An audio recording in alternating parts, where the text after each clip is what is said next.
গেছিলাম মাননীয় রাজ্যমন্ত্রী এবং প্রধান সচিবের কাছে যে অন্য রাজ্যগুলোতে আমি কিছুদিন আগে পাটনা গেছিলাম, সেখানে স্বাস্থ্যমন্ত্রীর অফিসে দেখে এসেছিলাম যে কন্ট্রোল রুম সমস্ত sub division hospital, district hospital, medical college, state হসপিটালগুলোকে ডাইরেক্ট মনিটরিং হচ্ছিল, পরিষ্কার আছে কিনা, এমার্জেন্সিতে রুগী পড়ে আছে কিনা, আউটডোরে ব্রোকার আছে কিনা, ঠিকঠাক হচ্ছে কিনা, বাইরে যে হসপিটালের একটি সুন্দর স্বাস্থ্যসম্মত পরিবেশ ঠিকঠাক আছে কিনা, গার্বেজ ক্লিনিং আছে কিনা, এইসব জিনিসগুলো আমি ওখানে দেখে এসেছি। আমি মাননীয় রাজ্যমন্ত্রী এবং প্রধান সচিবকে বলেছিলাম যে এখানে একটা এরকম বানান, এরা পুরোটা এখনও রেডি হয়নি, ইট উইল টেক টাইম, আরও 1 মাস লাগবে। আজকে 15-16টা স্টেট হসপিটাল এবং পাশাপাশি জেলার 2-1টা হসপিটালে ওরা করেছেন। আমি কিছু সাজেশন দিয়ে গেছি, মাননীয় মন্ত্রী নোট করেছেন, প্রধান সচিব নোট করেছেন। আমি এটাকে 30শে জুলাইয়ের মধ্যে বলেছি সাব ডিভিশন লেভেলে নামিয়ে দিতে এবং কিচেন পর্যন্ত মনিটরিং করতে, বাইরে পার্কিং এবং যেখানে আমাদের ফেয়ার প্রাইস সব রয়েছে, আগামী দিনে জনঔষধি কেন্দ্র হবে, সেই জায়গাগুলো ঠিকঠাক করে দেখতে। ওয়ার্ডের ভিতরে কিছু রেস্ট্রিকশান রয়েছে হেলথ গাইডলাইনে, রুগীদের দেখানো যায় না, কিন্তু মেঝেটে যে পরিষ্কার আছে কিনা দেখানো, বা আমাদের এমার্জেন্সিতে কোনো রুগী পড়ে আছে কিনা, একটা হসপিটালের যে পরিবেশ এবং যে পরিষেবা, এই দুটো ঠিকঠাক করার জন্যই একটা মনিটরিং দরকার আছে।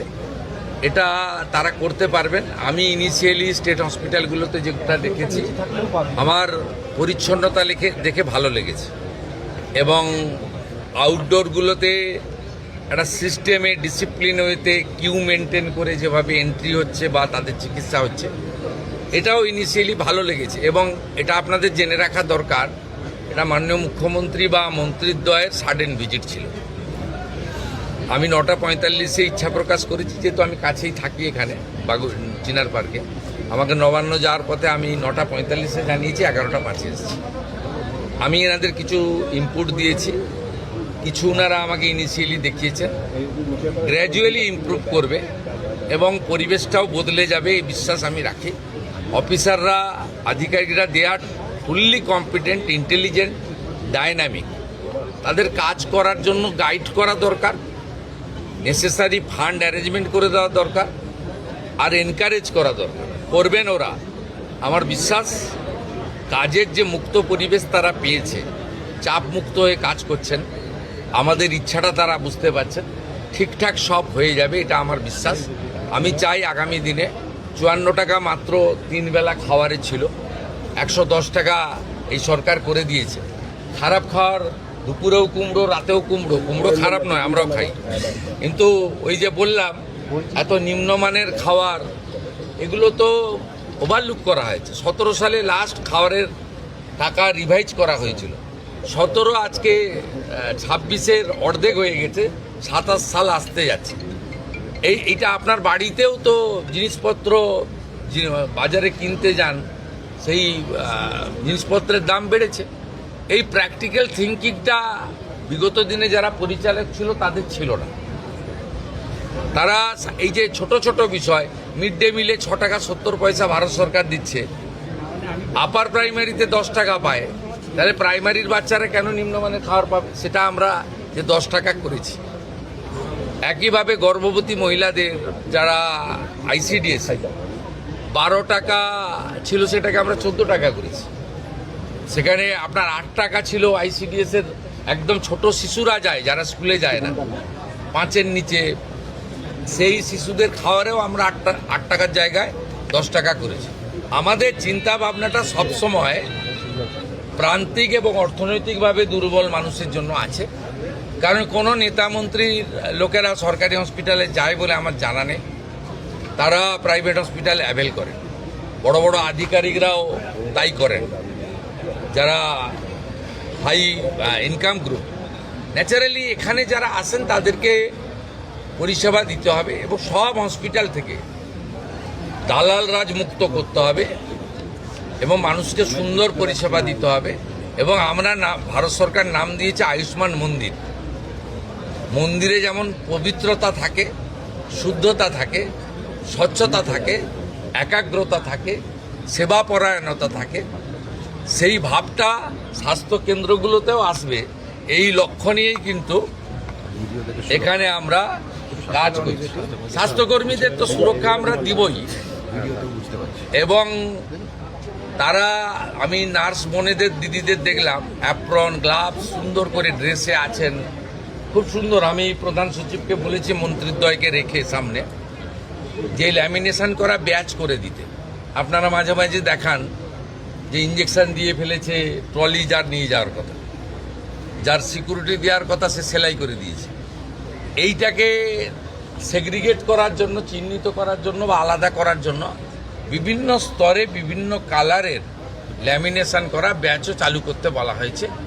এবং আমি যেটা কলকাতাতে জোর দিতে বলেছি, তারাতলার ইনসিডেন্টের পরে নিজে চোখে দেখার পরে, এখানে ট্রমা দরকার বলতে নেই, কিন্তু বড় ডিজাস্টার হলে গেলে কিন্তু সামলানোর ক্ষমতা সরকারি হসপিটালের নেই। 50-100 জন পর্যন্ত সামলে দিতে পারে, আমি দেখেছি। তাই অন্তত 250 জনকে মানে 1 মিনিটে প্রাইমারি পরিষেবা দিতে পারেন এমন একটা ট্রমা সেন্টার বানানো উচিত। সেটা স্বাস্থ্যমন্ত্রী এবং প্রধান সচিব, তারা রাজ্যমন্ত্রী, তারা কথা বলে রেডি করবেন। জায়গা এনাফ আছে এখানে, হসপিটালগুলোতে বিশ্ববিদ্যালয়ের মতো জায়গা, প্রচুর জায়গা পড়ে রয়েছে। আমি বলেছি এই যে কাগজ পেতে বা কাপড় পেতে ব্যাগ মাথায় দিয়ে শুয়ে থাকেন, এদের হোটেলে থাকার পয়সা নেই বলে করেন, নিরুপায়। তা আপনারা পিছনে একটা জায়গা করে দিন, আমরা দরকার হলে ইউনিটে 25 লাখ টাকা করে দিয়ে দেবো। আপাতত আপনার পাইপের লোহার যেগুলো আছে সে সেট বানিয়ে ভালো করে মেজে দিয়ে একটা কমন ইউরিনাল ল্যাট্রিন দিয়ে ফ্যানের ব্যবস্থা করে এটাও করতে পারেন, এটাও আমরা বলেছি। বার্ন ইউনিটে আমরা একটু উইক আছি, এসএসকেএমে 60টা আছে, আরও কোয়ালিটি ইমপ্রুভ করতে হবে, আরও ভালো আমাদের ডক্টরবাবুদের দিতে হবে, মানে হাই স্কিল ডক্টরবাবুদেরকে বার্নের ক্ষেত্রে জোর দেওয়া দরকার রয়েছে।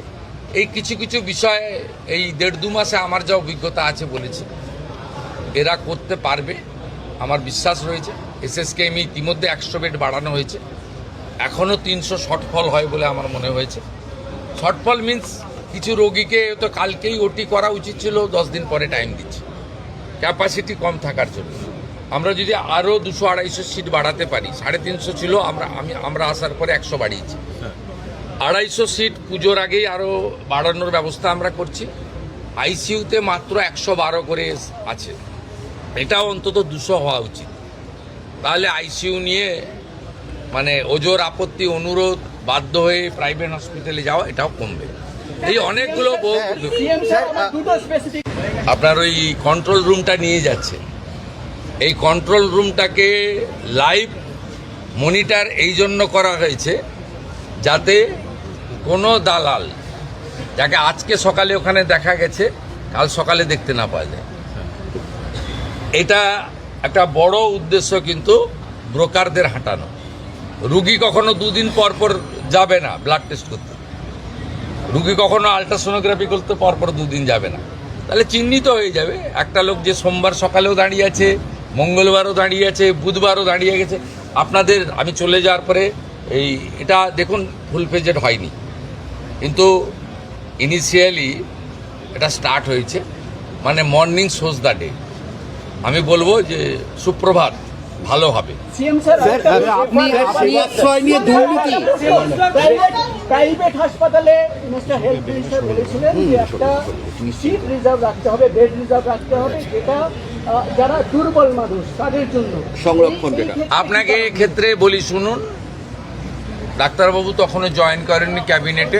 আমি একটা মিটিং করেছিলাম এসএসকেএমে, সেখানে প্রধান সচিব সহ সকলকে আমি বলেছিলাম যে আমার জানা আছে, আমি দীর্ঘদিন ধরে এখানকার ল মেকার, পাবলিক রিপ্রেজেন্টেটিভ, আমার জানা আছে যারা বিগত সরকারের কাছ থেকে, মানে বিগত 15 বছর সরকার কোনো হসপিটাল প্রাইভেট করেনি, তার আগে যারা সরকার করেছেন বিধানচন্দ্র রায়ের সময় থেকে জ্যোতিবাবুর সময় পর্যন্ত যে জায়গা সরকার দিয়েছে, কেনা জায়গায় কিন্তু এগ্রিমেন্ট নেই, যে জায়গা সরকার দিয়েছে 1 টাকাতে, সেই টাকাতে পরিষ্কার লেখা ছিল যে 15% বেড তারা ফ্রিতে গরিব মানুষকে দেবে, কিন্তু এটা মেনটেন হতো না।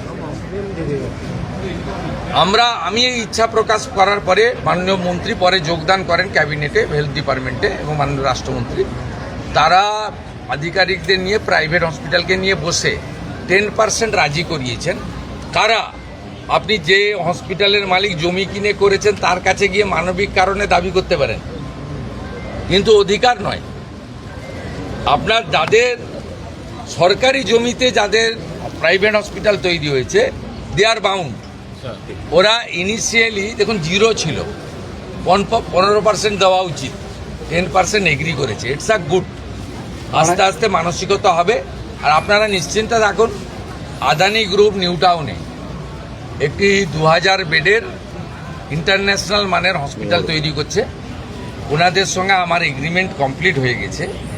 1000 বেড থাকবে গরিব মানুষের জন্য, আর 1000 বেড ওরা কমার্শিয়ালি ইউজ করবে। এবং আমার বিশ্বাস আগামী কয়েক মাসের মধ্যে ভূমি পূজন করে আমরা এই কাজ শুরু করে দিতে পারব।